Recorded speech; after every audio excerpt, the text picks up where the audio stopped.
স্বচ্ছভাবে আয়নার মতো পরিষ্কার নির্বাচন করতে চায় ইসি, বললেন প্রধান নির্বাচন কমিশনার এএমএম নাসির উদ্দিন।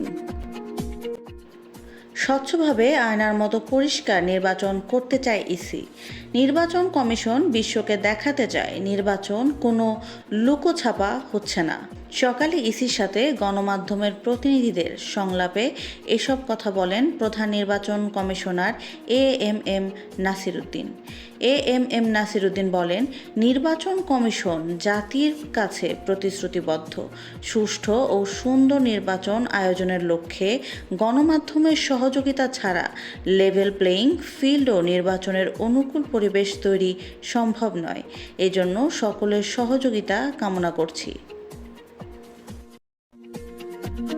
বিপদসীমার উপরে তিস্তার পানি, প্লাবিত নিম্নাঞ্চল।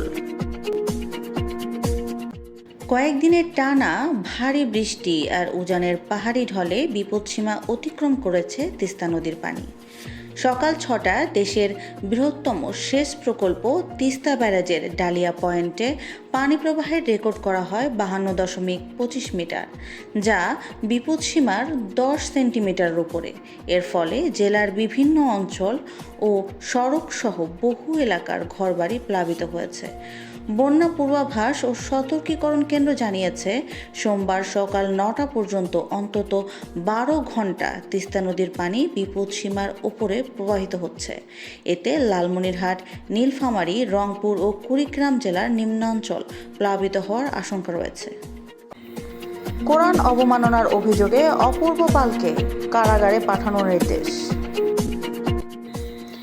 রাজধানীর নর্থ সাউথ বিশ্ববিদ্যালয়ের পবিত্র কোরআন অবমাননার অভিযোগে গ্রেফতার শিক্ষার্থী অপূর্ব পালকে কারাগারে পাঠানোর নির্দেশ দিয়েছেন আদালত।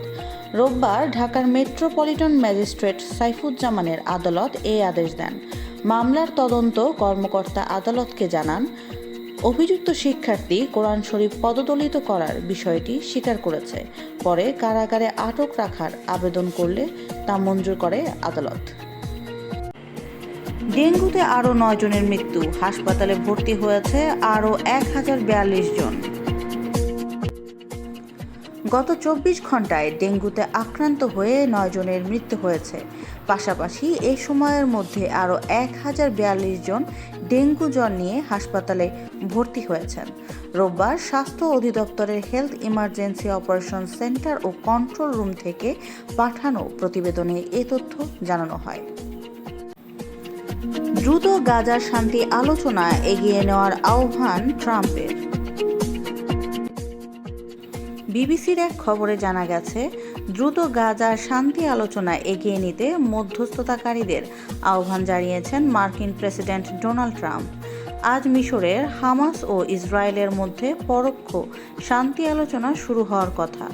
মধ্যস্থতাকারীরা একত্রিত হলে গাজা যুদ্ধের অবসানের প্রচেষ্টায় জড়িত সবাইকে দ্রুত আলোচনায় এগিয়ে নেওয়ার আহ্বান জানিয়েছেন প্রেসিডেন্ট ডোনাল্ড ট্রাম্প। শাটডাউন দীর্ঘায়িত হলে সরকারি কর্মীদের ব্যাপক ছাঁটাই হতে পারে। যুক্তরাষ্ট্রের শাটডাউনের মেয়াদ বাড়তে থাকলে সরকারি কর্মী ছাঁটাই শুরু হতে পারে বলে সতর্ক করেছে হোয়াইট হাউস। আজ এক প্রতিবেদনে কাতার ভিত্তিক সংবাদ মাধ্যম আল জাজিরা এ তথ্য জানায়।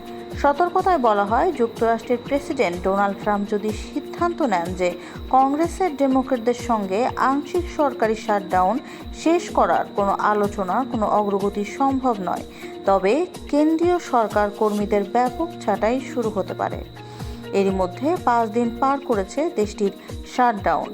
এখনও তহবিল বরাদ্দ নিয়ে দ্বন্দ্বের সমাধান হয়নি রিপাবলিক ও ডেমোক্র্যাটদের মধ্যে। সোমবার এই ইস্যুতে আরেক দফা ভোটাভুটি হবে মার্কিন কংগ্রেসে।